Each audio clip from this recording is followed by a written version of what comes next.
Good morning, students. In the last class, we discussed about two concepts. One is time division.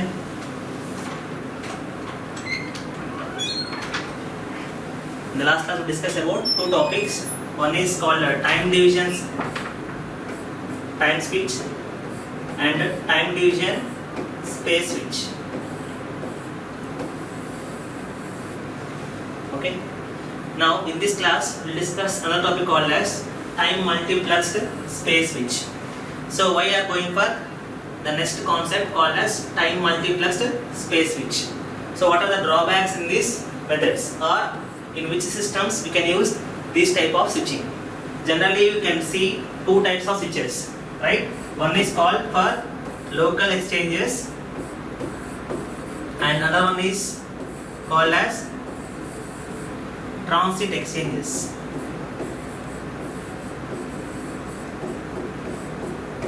Generally we see two types of exchanges in switching systems. One is called as local exchange, another one is called as a transit exchange.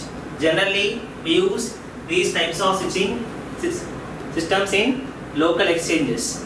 Okay, coming to the transit exchange, we use a different type of switching system. Okay, what is a transit exchange? A transit exchange means it is an intermediate exchange, okay, which is connecting two exchanges. So this is called as a transit exchange. Okay, generally we use this exchange only for connecting multiple exchanges. Okay, so for this exchange we may not connect any subscribers. It contains only incoming trunks and outgoing trunks. Such type of exchanges are called as transit exchanges. Okay. So from the discussion, we observed that we should use some different type of switching system that is suitable for transit exchanges, whereas these two types are preferred for local exchanges. Okay. Now, so again, in case of time multiplexed space switching, we use the concept of time multiplexed switching.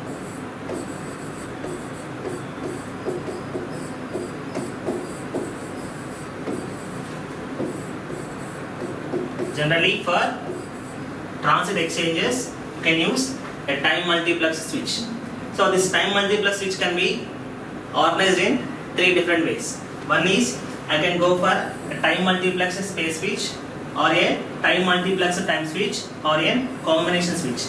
What's the meaning of combination switch? Means combination of space switch and time switch is called as a combination switch.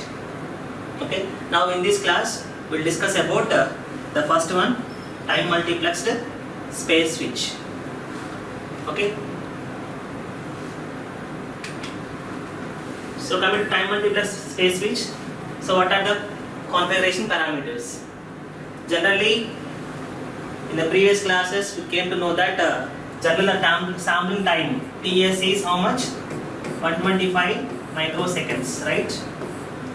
So how obtain this TS value? By following Nyquist criteria, we have chosen this sampling time. So we know that the bandwidth of the voice band is 300 to 3400 Hz. This is the bandwidth of the speech signals. So to satisfy the Nyquist criteria, we should choose the sampling frequency, which is equal to 2 times of the bandwidth of this frequency. So that is 2 into 3.4. So approximately how to take it as an 8 kHz signal. So for 8 kHz signal, the sampling time is 125 microseconds. So this is very, very important point you should remember. Okay. So the circuit or the circuit for time multiplexed space switch is this one. So from this we can observe some points. So it contains some N inlets, or called as N incoming trunks. Called as N incoming trunks. Since I am taking it as a transit exchange, we call the inlets as incoming trunks and outlets as outgoing trunks.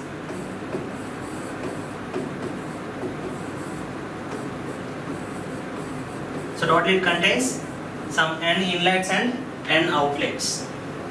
And one more point we discussed while discussing time multiplex or time division space switch. You can control it in three different ways. One is called input control.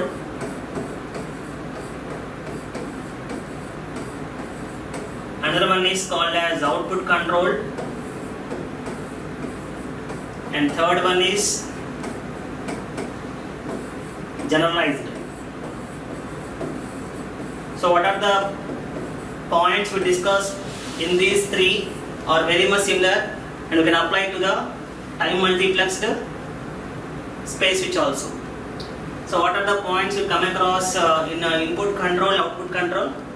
In case of input control, we can with the help of the control memory, we are going to control the input inlet side. If it is for output control, with the help of the control memory, we are going to control the outlet side. And what is the drawback in this method and this method? So all the inlets are, even though they are active or inactive, we have to scan all the inlets and outlets. Therefore, we cannot increase the number of subscribers. So to increase the number of subscribers, we go on for generalized method where it stores only the active inlets and outlets. The same concept we can also apply for our time multiplexed space switch also. And one more thing in output control is you can use it for broadcasting, which is not possible in input control. So similar fashion, you can also explain the concept of time multiplexed space switch. So here in the diagram, I have shown the output control. It is an output control. With the help of this control memory, we are going to control the outlet side. Okay. And one more the points to be remembered here is we are going to divide the time into some frames here. You can call it as a frame. So one frame means a time duration of 125 microseconds. Okay, 125 microseconds. Here we are going to divide this 125 microseconds into m samples. 1, 2, 3 and so on, m samples. So here I am using a time multiplexed because each sample is divided into number of slots, and each time slot in each clock cycle you are going to transmit the each one slot speed signal to the corresponding outlets. Hence the name time multiplexed. So input is multiplexed. Okay.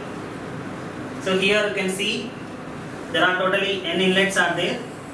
So for each n inlets you send the information in the form of slots. What is slot here? One time slot means 125 by m, because I am taking here it is divided into m slots. So for one slot the time taken is equal to 125 microseconds by m. Okay. So here we can control either with the help of input control or output control. If I am using output control, I can go for broadcasting is possible, whereas if I am using input control, that broadcasting is may not possible. Now we will have to see some of the characteristics of this output control. So the above circuit contains totally n incoming trans and n outgoing trans. Okay. So m samples per frame. What is the frame? Frame is that 125 microseconds time is called as one frame. So frame duration is how much? 125 microseconds. So time slot duration how much? 125 by m microseconds. So what we seen earlier. So how many number of samples are transmitted in one frame? Nm, right? You can try to transmit nm samples in one time frame. We see, right? So in one time slot, how many samples will be transmitted? N. How many samples you have to transmit? M. Therefore, n into m is the number of samples that are transmitted in one time frame. Okay. And number of speech samples in one time slot is N. Okay. At only one time, you can able to transmit only one time slot information. How many slots are there here? Since n inlets are there, I can able to transmit n samples at a time. Okay, so first time slot in first time, second time slot in second time. Likewise, the total number of samples that are transmitted in a given frame is n into m. So what are the points you should analyze from this concept means what is the cost of the system? Okay, that have to analyze. So here the principle is the outgoing trunks are scanned cyclically and the incoming trunks are controlled by the control memory, right? So here this control memory contains 1-to-1 mapping, 1-to-m mapping.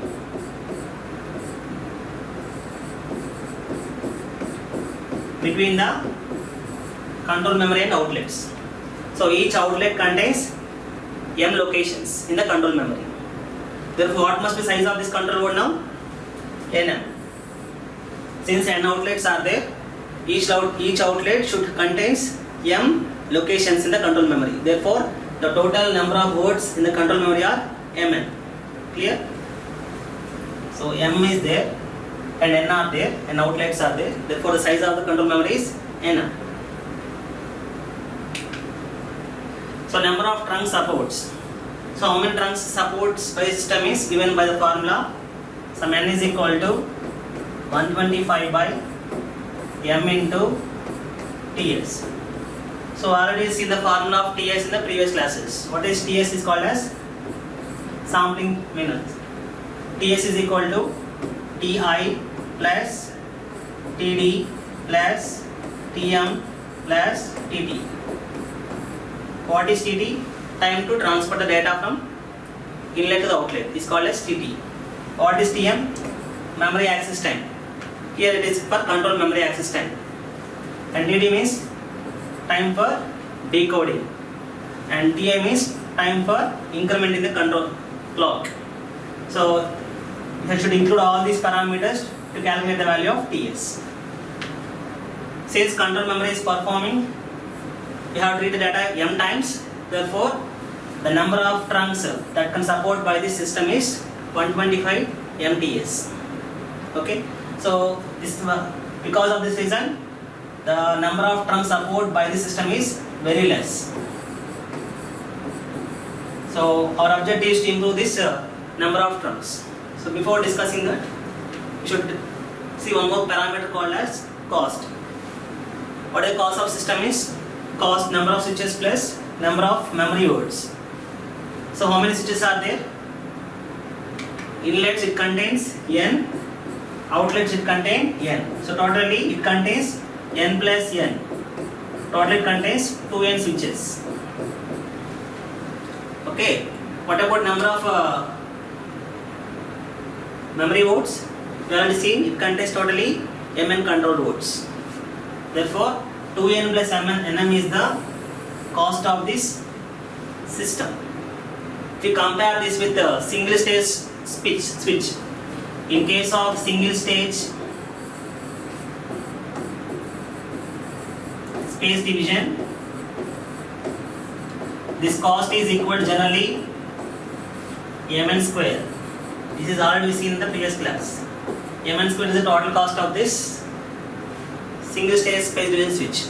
Therefore, the cost of this is very less when compared to this compared to single stage switch. Okay. So the idea here is our objective is to improve the number of trunks that is supporting the system. So for this we have to use an improved method, an alternative method. So this is the modified scheme. Here we are going to divide the control memory into n blocks. Okay. In the previous case, we have only one control memory which contains nm words. Okay. But in case of this modified architecture, we are going to divide this control memory into n blocks and each containing m location. So how many are there here? 1 to n. The control memory is divided into n blocks, and one control memory is allocated to each outlet. Since each outlet is requiring m locations, because we already seen. So for each outlet, it contains totally m time slots. Okay, therefore we have to use M locations, control memory locations in each control memory. Since you are dividing into N blocks, what is the time taken here? Because all are doing parallelly, therefore the formula for writing the number of sub trunks is equal to 125 microseconds by TS. Why I am not writing here M is, in the previous case it has to read M locations from the control memory, but here each control memory should read only one location.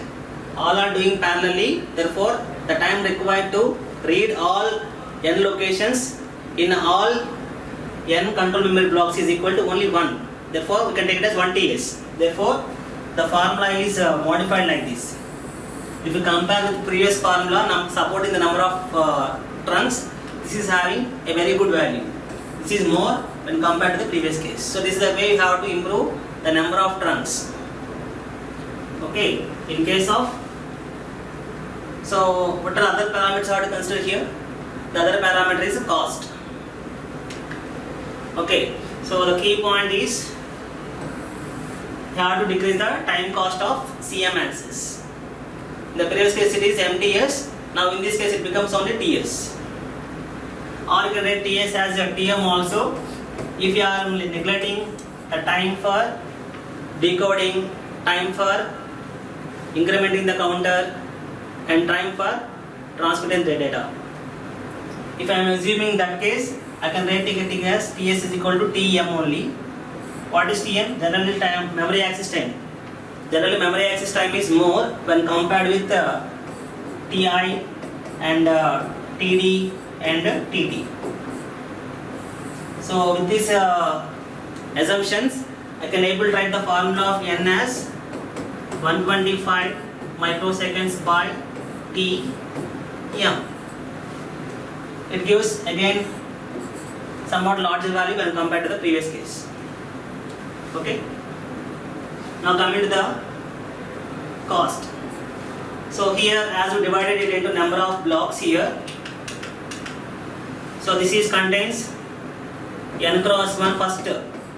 This is first inlet contains N cross 1 cross points, and second inlet contains, second circuit contains N cross 1, N contains N cross 1. Totally how many inlet switches are there here means N into N minus N into 1, right?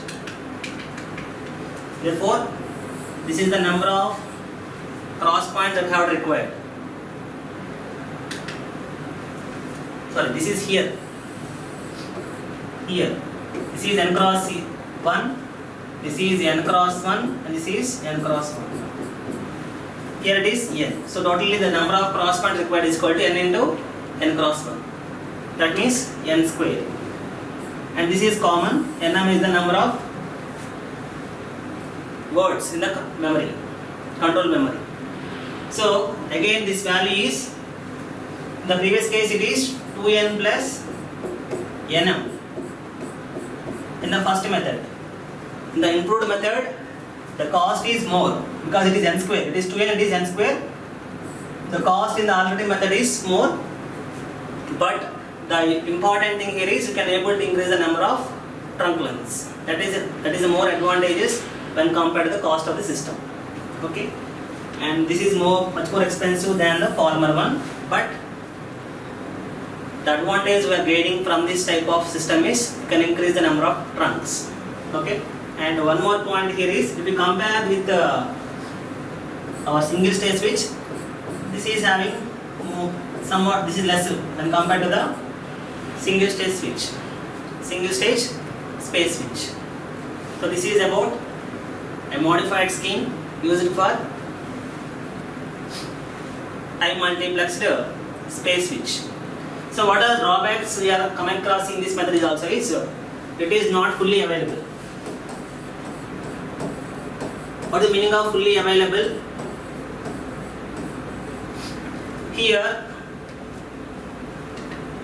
if you consider here, this ith slot, if you take it as ith time slot, if you take ith time slot, this ith time slot is transferred to this outlet in the for ith outlet only. So the input cannot choose its required outputs or the time slots.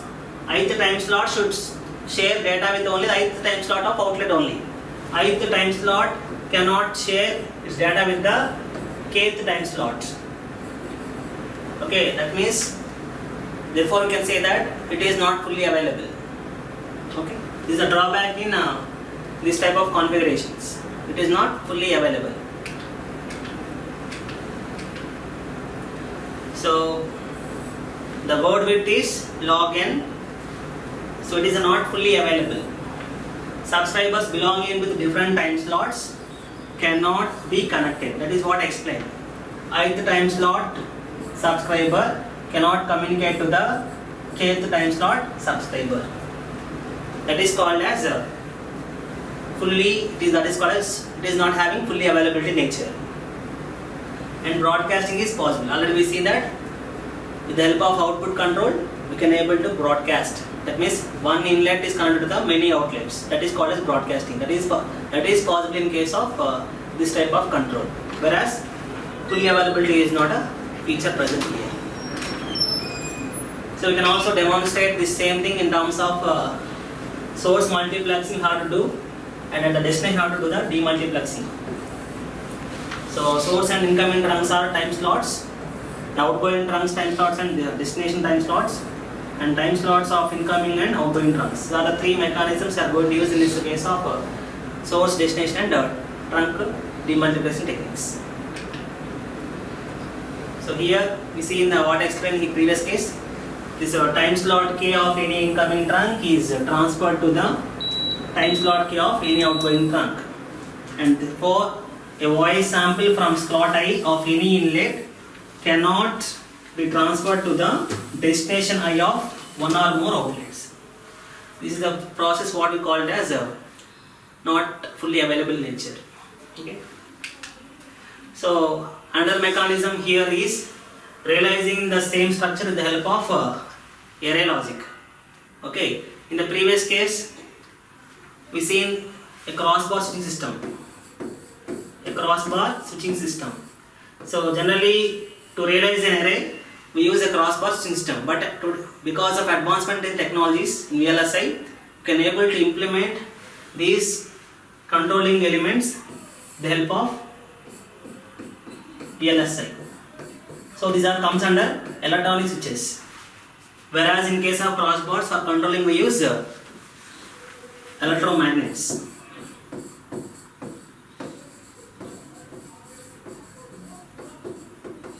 Okay, so here we are going to use some array-like structure by properly controlling the. So these are gating signals.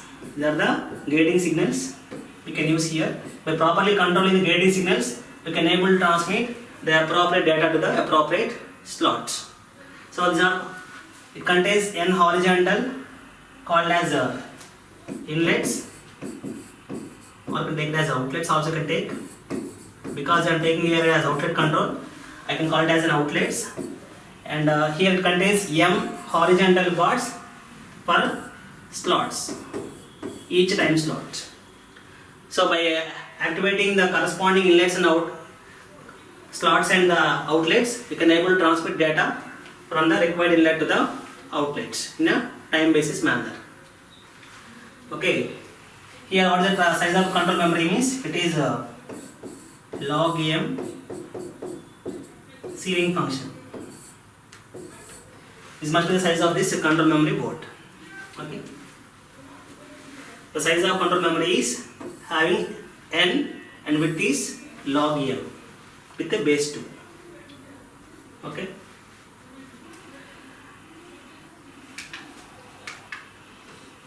So that's it for this architectures, space arrays. The advantage of using this electronic systems is, with respect to crossbars, it is having less moving parts and it is more fast. Okay. In the next class, we'll discuss about time multiplexer, time switch. Thank you.